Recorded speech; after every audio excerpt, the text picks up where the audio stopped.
Hi, welcome to Kitchen Chats. I am your host, Aimee Kandrac, and today I have with me my new friend, Cameron Huddleston, and she is an author, speaker, award-winning journalist, and overall caring and compassionate human. And she wrote a book recently called Mom and Dad, We Need to Talk: How to Have Essential Conversations with Your Parents About Their Finances, which is what we are going to be discussing today. And Cameron, thank you so much for joining me. Thank you so much for having me. So the first question I have for you, I am here in my kitchen, and when a lot of these hard conversations happen, I call them kitchen moments, and I'm wondering if you have a kitchen moment that you are willing to share with our listeners. My moment happened actually in my mom's living room, den, TV room, whatever you want to call it. This was, I'm trying to think when it was, maybe around 2007, 2008. And I was with her, and she asked me if I wanted to go outside and look at a new bench that she had bought for her patio. And I'll back up a little bit and just let you know that my mother was living on her own. She and my dad had gotten divorced.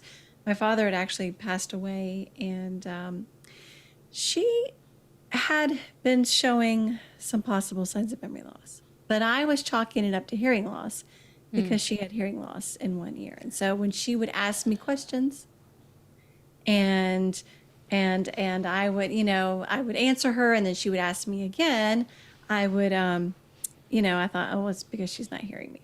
So here we were, and we were sitting in her living room. She asked me if I wanted to go see this bench. We looked at the bench, came back inside, and a few minutes later, she asked me again, do you want to go see this new bench I bought? And my heart just sank. Because at that moment, I realized it wasn't hearing loss. It was indeed memory loss. And that was oh my gosh, what am I going to do? How am I going to deal with this? And it was just a sense of panic that hit me at that moment. Wow, that sounds so hard, and like the dread, I can feel it. I could see it as you were telling me. Like, you still feel that dread every time. Oh, yeah. And then I went home to my house and told my husband, you won't believe what just happened. And he was probably like, oh man, this is going to be a lot. Yeah. And it was like, I'm going to have to get her in to meet with a doctor and get her evaluated. And as a financial journalist, I also knew that I needed her to meet with an attorney to update all her legal documents right away while she was still competent enough to sign those documents, because I needed her to name me her power of attorney so I would have the legal right to make financial decisions for her. I needed to be named her healthcare power of attorney to make medical decisions for her. And, I needed to make sure she had an updated will and an updated living will that was going to spell out what sort of end-of-life medical care she did or did not want. But, the big issue was I didn't want to have to be the one to tell her, Mom, I think you're losing your memory. Like, I was more willing to have those financial conversations with her. I really was. I'm not afraid to have those conversations, but I didn't want to have to say, oh my gosh, Mom, I think you're having memory issues. So I got on the phone. I got on the phone with her doctor. And I said, hey, can you please encourage my mom to get tested for dementia? I got a third party to help me out. And was he that did. doctor willing? Oh, good. Oh, yes. He was willing. I knew him. He had been her doctor for a long time, but I also knew him because his daughter and I went to school together. And what I didn't realize at the time is that his wife was having her own memory loss issues. And so he was very willing to help. And so he did encourage her to go meet with a neurologist and get tested. And she did go in and get tested. And she said after being tested that either she lied to me or the doctor didn't do a good job of testing her, because she said, well, nothing's wrong. He didn't find anything wrong. Or did she not remember? I don't know. But, well, because I don't know what happened, but luckily a friend of hers talked her into meeting with another doctor and being tested again, and I went with her that time. Okay. And that time we got the diagnosis that she had Alzheimer's disease.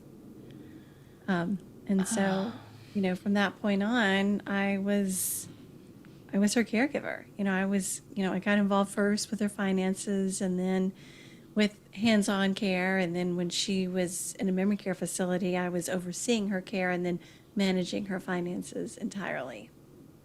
That is so much. And I was 35 at the time, and I didn't have any friends in a similar situation. So I wasn't calling up any friends and saying, hey, how do I deal with this? Because I was the only one my age dealing with a problem like that. Now I get calls all the time from friends saying, right. Oh, all the time, because I've been through it, and I am now 49 years old. And so my friends are, in their 40s, their early 50s, and they are now dealing with these situations with their parents. And hey, how do I hire a caregiver for my parent? Or should I be concerned about my parent? Are these signs of memory loss? What steps do I need to take to get involved with my parents' finances? I get those calls, but I had no one to call and ask for help. My mom was diagnosed at the age of 65 with Alzheimer's. Oh my gosh. Well, something that really struck me that you said as you were starting your story was you thought it was hearing loss. And my family, we have really bad hearing. Like my grandpa refused. He just would complain that they had hired bad broadcasters on TV because they all mumbled. I'm serious. He was like, oh, they don't even talk on TV the way they're supposed to anymore, because hearing loss is a thing. So like I already know that I have some hearing loss, and my mom does. And she was, because she got so frustrated with her dad, was really early at doing a good job of getting things. But my point is, I wonder how often people are confusing the two, right? And it's easier maybe to just say, oh, I'm sure my parents, it's just because they can't hear. It's a senior moment. It's a senior moment. Yes. Oh, well, she's a little bit older, so it's natural for her to forget things. I mean, my mother was 65. So I already have those moments where I forget things and it makes me panic every time I can't remember someone's name or something. But I also know that I'm busy and I've got, 3 kids. And so, but she wasn't old enough to be having the sort of senior moments that she was having. And so, but for me, in my mind, it was, it's the hearing loss. Oh, it's the hearing loss. Or maybe it's a side effect of the medication. Or, I feel like that is, because it's really dreadful to have to acknowledge that all of the sudden someone has memory loss, someone has dementia, someone has Alzheimer's. I mean, those are big, big things. And the burden that fell on you once the official diagnosis came, it was huge. It was. And the doctor really didn't give us any guidance. We went through a couple of different doctors, but the doctor didn't say to us, okay, now that your mom's been diagnosed with Alzheimer's disease, she needs to have someone who's monitoring her finances for her because she could be making mistakes that would jeopardize her financial well-being. The doctor didn't say, okay, here's what to expect going forward, and here's when you should take away the car keys, and here's the level of involvement you should have. Nothing. It was like, here's your diagnosis. Good luck to you. Here's some medication she can take that might slow down the progression of her memory loss. But I had to figure everything out as I went along. I know I made mistakes, but I do think I did the best that I could. And I think my biggest mistake was not reaching out for more So who would you reach out to for more help? For more help for you to support you with your kids and your family, or reaching out to professionals or her Professionals. friends? Okay. Professionals and her friends. My sister lived in another city, so she wasn't there in the same place, in the same town to pitch in and help. But I feel like maybe I could have gotten on the phone and had some more conversations with her friends because I got pushback from some of her friends when I realized it was time for my mom to move out of her home into my house because she was having trouble maintaining her home. She was almost scammed. And that was a wake up call for me. And I had already taken the keys away from her at that point and had hired someone to be with her, to run errands with her, and to just kind of keep her company during the day. But I knew that I needed to be watching her around the clock. And then so I got pushed back from some friends who didn't like the idea of me moving her out of her house. And then So what do you do with that? I mean, really, you have to be strong and Yeah. realize that, you know what, I don't see them stepping up and offering to, be there with my mom when I can't be there or when a caregiver can't be there. I didn't have any of her friends calling me up and saying, hey, I'd love to help your mom. And these were people a lot of them were retired. And so it was not their decision to make. As my mom's caregiver, it was my decision, and I was looking out for what was best for her. And also because I had young kids. I mean, I also had to do what was best for me because if I was the primary caregiver, I needed to figure out a situation that was going to not only work for her, but for me too. And then when I moved her into a memory care facility, there were some of her friends who were not happy, and again, it was like, well, I have to do what's best for her, and I don't want her to wander off and I get a call from the police telling me that they have found my mom wandering, in the middle of town, in the middle of night. So were you able to have any conversations with your mom immediately after this diagnosis to say, okay, we have this diagnosis? The natural progression tends to be that eventually you are going to need 24-hour care. What do you want to do? This is one of my regrets because we didn't have those conversations. But we did have conversations when I realized it would be a good idea for her to move. We talked about it. I explained to her why I thought it would be a good idea for her to move. I put a real positive spin on it. Mom, you can hang out with your grandkids more. You'll have your own space. Because I was lucky. I had an older home at the time that had actually some separate apartments in it. And so she still had her own space. I know. So she could feel like she was still independent. But I was like, you can help me in my garden. And you can hang out with the grandkids. You don't get to have meals with us. And so I tried to put a real positive spin on it. But by the time I had to move her into memory care and I had conversations, Mom, I think you need to be in a place where you can get round the clock care. We would have the conversations and she would forget. I should have had conversations though, as soon as she was diagnosed about her care going forward.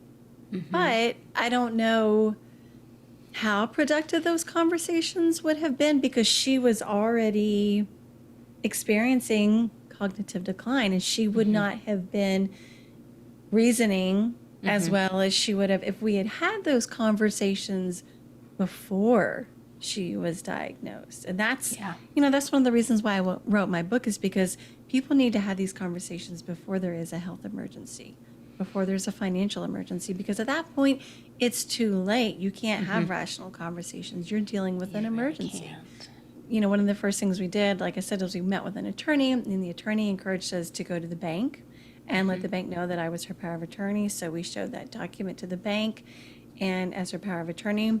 Actually, I was lucky because she had not set up online banking, so I set it up for her, and I could monitor her account from behind the scenes, just to keep an eye on her, and slowly get more and more involved as she needed more and more help. I didn't just go in and take over, which I tell people I think that's a bad idea because you're gonna meet with resistance. Right. Just because someone is experiencing memory loss, that doesn't mean that they are no longer capable of doing anything. I mean, there are stages, and she was still able to do some things. So I let her do the things that she could do, and I helped her with the things she needed help with. And when it got to the point where she couldn't manage her finances anymore, I took them over for her. Yeah. Well, we had an experience over the summer with an older relative who we've had lots of conversation with. What she wants in the future, if anything were to happen. We love her. She loves us. We thought we were all on the same page. But she had an episode, had a little bit of memory loss associated with an infection. We thought we were doing everything that we had discussed. We did everything we had discussed and had planned, and we needed to take her car keys away. And she didn't end up passing her driving test. We had to take, all of these things, and she was really, really upset about it. So even when we have that conversation ahead of time, even when you think you've got it all ready to go, I'm still sad about how it happened, right? I didn't want to have to do that. I didn't want to have to say, oh my gosh, we all realize now you are losing a huge part of your independence when all of these things are happening. So even when we have the conversation ahead, it doesn't mean it's going to go well. Right. But at least you know what your loved one's wishes are. And you can find out what their wishes are while they are still healthy and mentally competent. And so that when you get to that point when you have to put that plan into action, and you're doing what that person would have wanted you to do. They might not agree with it at the time because they're no longer thinking the same way. But, this is what mom or dad or grandma said she wanted when she was of sound mind and could make an informed decision. Yes. So I think that's important. But how do you start those conversations? Well, before it's too late, right? Before it's too late. Right. Before it's too late. You have these conversations with your parents when they're in their 50s. Oh my gosh, that's kind of young. I know, it is kind of young. I mean, it's too Maybe late for 60s, me. but like I said, no, you're right. Your parents, people are like, I always hear from people, oh, we're not there yet. Mom and dad are still healthy. They're still, they're still doing fine. I'm like, well, that's the perfect time to have the conversation. Maybe they're already in their 60s, but they're healthy and they're doing fine. Have the conversations now. And the thing is, this isn't one conversation. This is a series of conversations, and it can take time for your parents to warm up to the idea of sharing information with you. So it could take months, even years, to get the information that you need. So the sooner you can start, the better. And you can start by simply asking about what if scenarios. What if something were to happen and you were in the hospital and I needed to make sure your bills were getting paid? How do I do that? Are you still writing checks for all of your bills, or are they being set up to be paid automatically? If you're writing checks, have you named a power of attorney? Someone who can sign those checks for you if you can't. Or maybe you share a story about someone you know who had to get involved with their parents' finances. Or you can use current events. I mean, you turn on the news now and you're hearing about this, flu, RSV, and COVID triple-demic. Right. And so, look, we're still in the middle of a pandemic, and I'm just kind of curious, do you have any sort of emergency planning that you have done? Do you have, do you still have life insurance? Do you have, a medical power of attorney? Have you named someone to make medical decisions for you if you can't? Where are those documents? Where can I find them? Or you share your own experience. Hey, I recently updated my estate planning documents. I just got a new life insurance policy. I want you to know where my documents are. Oh, by the way, do you have these documents? Right. Where are they? And I keep mentioning these estate planning documents because they're so important. They have to be drafted and signed while you're still competent. So you've got to make sure if you find out anything, do your parents have a will or a trust? something that spells out who gets what when they die because they don't have a will. State law determines who gets their property, and you don't have to be rich to have a will. Right. It's just no. Right. no, not at all. But a lot of people think that. Well, I don't have much. You kids can divide it amongst yourself. Well, Then don't put it in writing. Guess what? There's going to be fighting, and even if it is in writing, there still might be fighting. But there needs to be a will or a trust. There needs to be that power of attorney that names someone to make financial decisions for them if they can't. That healthcare power of attorney, someone who can make medical decisions, and a living will that spells out what sort of end-of-life medical care they do or do not want. These documents have to be in place, and you've got to know where they are. And then you want to find out, okay, where do they bank? How do they pay their bills? What sort of insurance policies do they have? Are they still paying for a mortgage? You don't have to know exactly how much debt they have, but it's a good idea to have a general idea. What are their sources of income? And if they don't want to tell you these things, ask them to write it down. Make a list of their accounts, their investments, where the property deeds are, where are the marriage certificates, what is their social security number, their Medicare number, what is their medical history. Right. Make that list, put it with those estate planning documents, and tell you when and how you can access it so that it's there in case of an emergency. Yeah, and maybe start the conversation or not even the conversation, start the entire process by starting that yourself, right? Hey, Mom, Dad, I decided that it was time for me to make a really simple will and name my medical power of attorney, and here's where my stuff is. So getting that started and just say, hey, I would love to help you with this at the same time, or do you already have it? Just having, I love the idea of a list that they can make. You don't have to go find it now, but if they can just say, I've got everything you need to know in this one spot. So and you're right, though, Amy, we should be doing that. We all should be doing that. And if we're married or we're in a relationship, we need to let our partners know how to access our accounts if something happens to us, where those documents are if something happens to us. And if we have adult children, even in their 20s, start having these conversations with them. And speaking of adult children, I know you have a kid in college.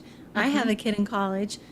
They need to have medical powers of attorney named because they're adults now, and we can't talk to their medical providers anymore. So they need to name us their medical powers of attorney and their financial powers of attorney, so that if something happens, we can step in and make those decisions for them.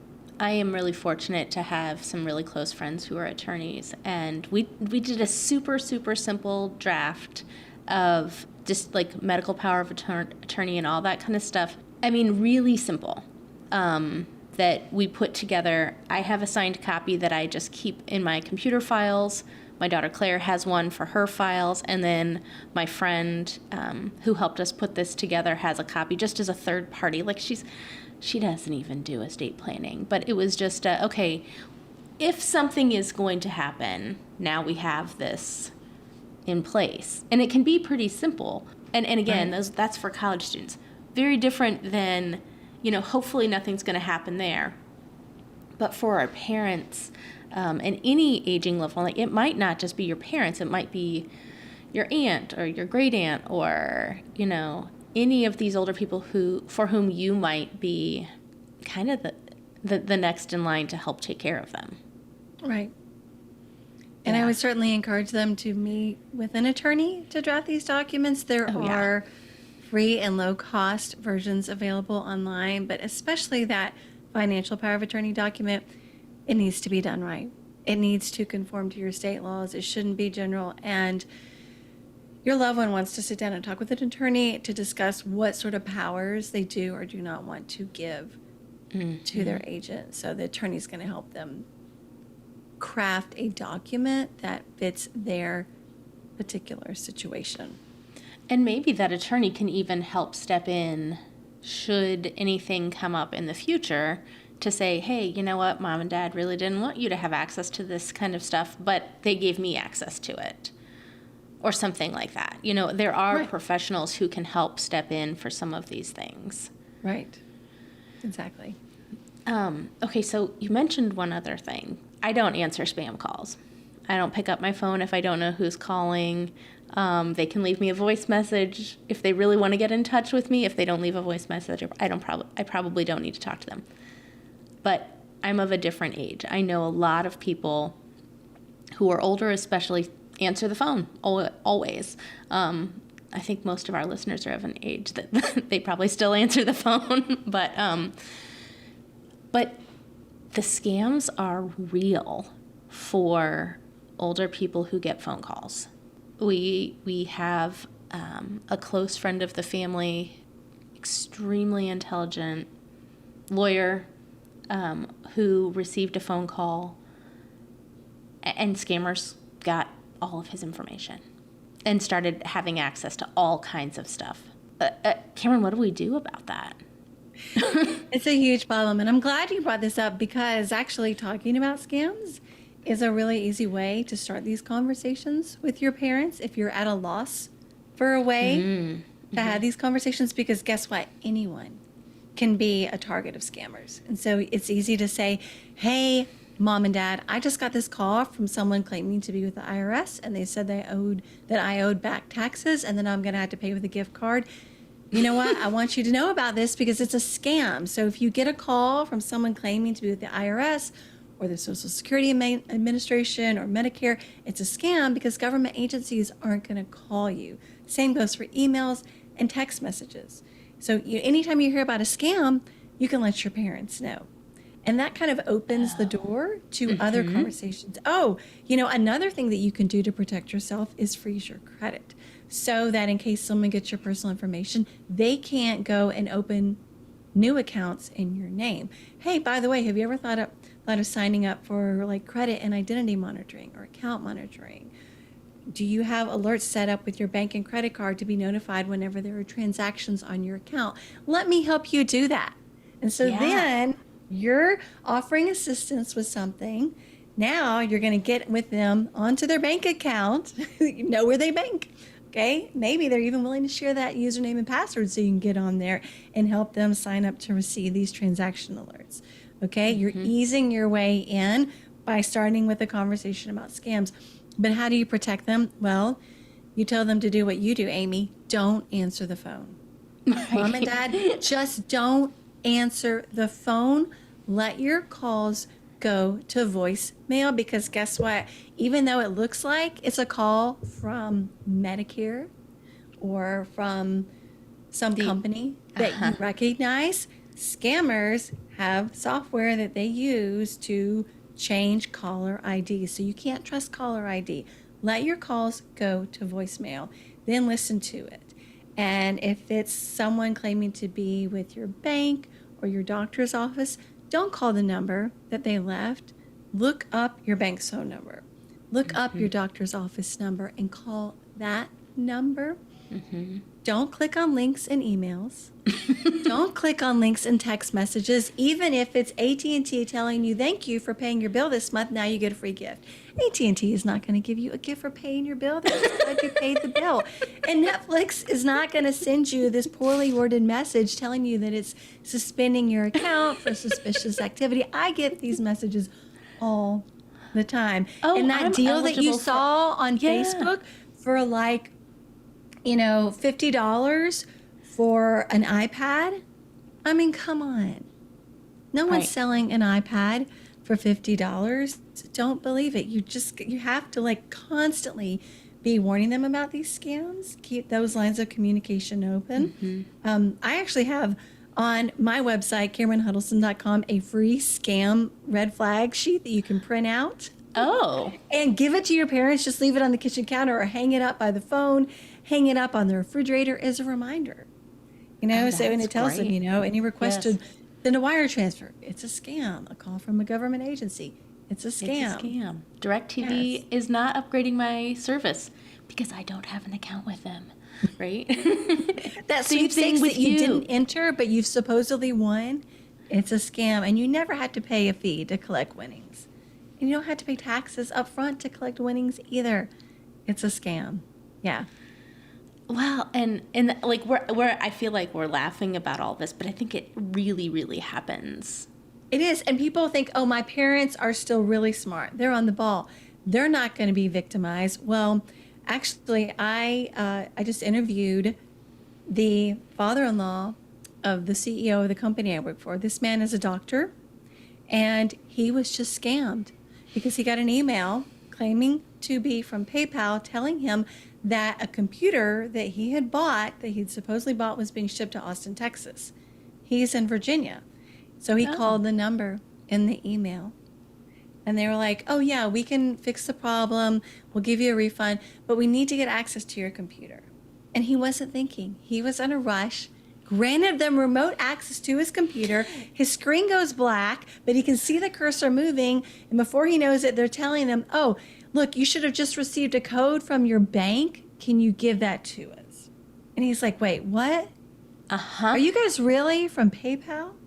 And he said, PayPal is "Here's never someone doing playing." this. No. And so he got lucky. He hung up and got out before there was a lot of damage done. But they had moved some money already from one of his accounts, luckily, to another one of his bank accounts. Oh, The scam was, oh, we Yes. moved too much. You need to refund us the difference. But he hung up before they got to that point. But it was still, you have to repair the damage because you've given them access to your computer. And so you've got to change passwords and you've got to do that credit freeze so that they can open accounts in your name. And you've got to let your bank know. And you've got to essentially, clean your computer in case And there are how- already any viruses on your computer. Okay, and so how would I would be so mortified if I allowed this to happen. And then you find out all of this is happening. I just go totally Brene Brown shame level. Just I'm like, oh my gosh, if this was me, I wouldn't want to tell my kids that I Right. did this. I would want to try and fix it all, but I would also be completely overwhelmed. And if you have been having these conversations, though, and if you've been telling your parents about scams, but not in a condescending way, Right. not saying things like, I'm worried about you, Mom, because you're probably going to give all your information to these scammers. No, you don't want to No, say you that. don't You wanna want say to that. say, I got this call, I got this email, they almost got me. They are so convincing. That's why I want you to know about it, because it's really easy for any of us to fall for these scams. So you want to let your parents know that if they do become a victim, they can come to you and they should come to you and they shouldn't feel bad about it because the scammers are really good at what they do. Yeah, they're really good at what they do. And again, I like the idea of oh, it almost happened to me. These are the steps that I'm going to take to make sure it doesn't happen to me again. Is there anything I can do to help you at the same time? And making sure that they know that there are other resources available. Hey, why don't you make sure you always call your attorney and get this all cleared up? Might be time to head on down to the bank and have a little sit down to say what's going on. So I like that idea a lot. Are there any other huge big tips that you love to give everyone? Because you do this all the time. Your friends call you. This is your professional daytime job also. What are any other big huge tips that you have for anyone? Yes. So before you talk to your parents about their finances, I think it's really important to talk to your siblings if you have siblings. Because you want to get on the same page with your siblings before talking to mom and dad. If you go to your parents without letting your siblings know that you're going to have a conversation with them about their finances and they find out later, they might be resentful. Why didn't you include us? Or they might be suspicious. Oh, I see. You're trying to get in good with mom and dad so you can get everything when they're gone. So you want to avoid those Yeah. situations. And, there's sibling rivalry doesn't disappear when you're an adult. And so you want to Right. make sure that you're avoiding any situations where it's going to flare up. And so you call a meeting with your brothers and sisters and you say, hey, I think it would be a good idea to talk to mom and dad about their finances. Let's decide, is it going to be one of us or all of us who has the conversation? When should we have the conversation? How do we want to start the conversation? And you also want to have conversations with your siblings about what roles each of you is willing to play in your parents' lives. As they Right. get older, if you can kind of come to an agreement beforehand, then if there is that emergency, you know what roles you need to fill. Now, granted, at the end of the day, it's up to your parents to decide which child they want to name as power of attorney, Yeah. as their healthcare proxy, as the executor for their estate. But if you go to them and say, hey, mom and dad, I decided that, I'm more than happy to help you with financial matters if you want to name me your power of attorney.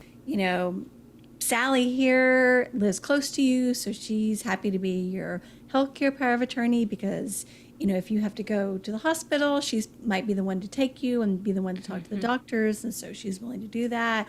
And, Brother John says he's happy to be the executor of your estate. If you go as this united force, then it's going to be easier for your parents to open up to you, because parents can be reluctant to have these conversations because they're afraid it's going to lead to fighting among kids.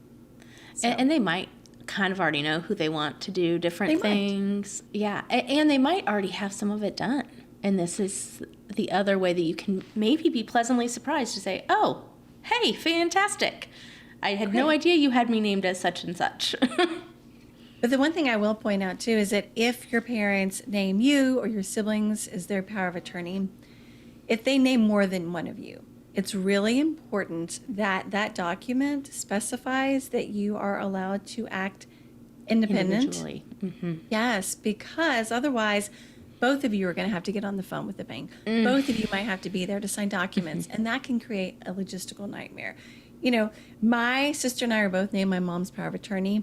I was the one who filled that role, but because her documents specify that we could act independently of each other, there weren't any issues. But she could always step in if I wasn't able to carry out that responsibility.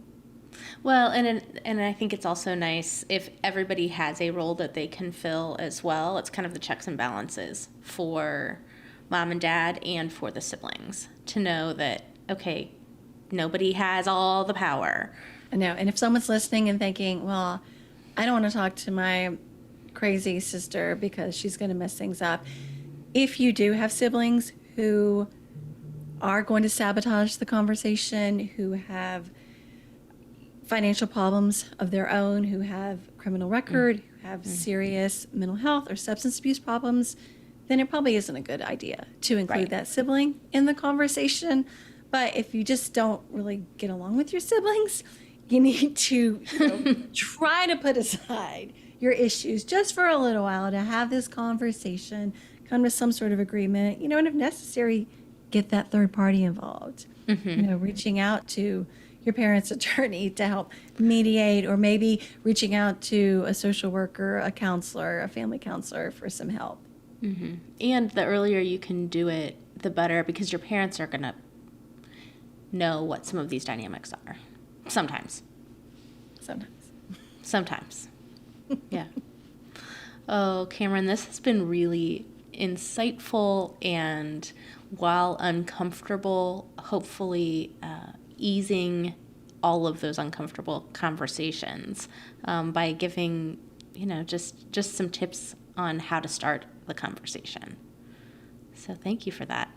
But before we go, I have two final questions. Okay. The first is, whenever you have a friend or loved one who is experiencing a crisis, what is your favorite thing to do for them?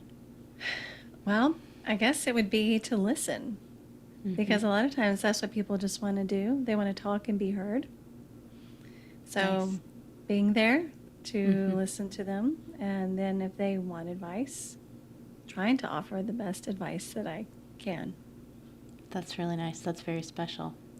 And then the last and final question is, what is the best thing that anyone has ever done for you as you've been experiencing any major life event? I really think that the best thing that a lot of my friends did for me was provide my family with meals. When my mother passed away in the beginning of 2021, it was a really difficult situation because she, not only did she have Alzheimer's disease, she also had cancer, and she had COVID. And she wasn't allowed to remain in her facility. She couldn't quarantine there. It wasn't a medical facility. It was a memory care facility. So I had to bring her to my home. Hospice was not going to take her into their facility. So I had to bring my mother to my home to die. And then I had to quarantine for 10 days after that. And so having people who brought us meals was an absolute godsend. And usually I'm like, no, don't worry about it. It's okay. But I was like, yes, thank you. We will take any food that you want to bring us. And I really appreciate it because my husband and my kids were like bringing food to me through the window for 10 days, all of my meals. And so the fact that they had food that was brought for them and they could just like warm it up in the microwave for me, it was great. It was absolutely wonderful. And I was like, wow, I never realized I had that many like sweet, generous friends who are willing to do this. Oh, that's so sweet. And I want us to dig in on like how you had to grieve in quarantine on a different conversation because that sounds like a lot. Wow. It was a lot. It was a whole lot.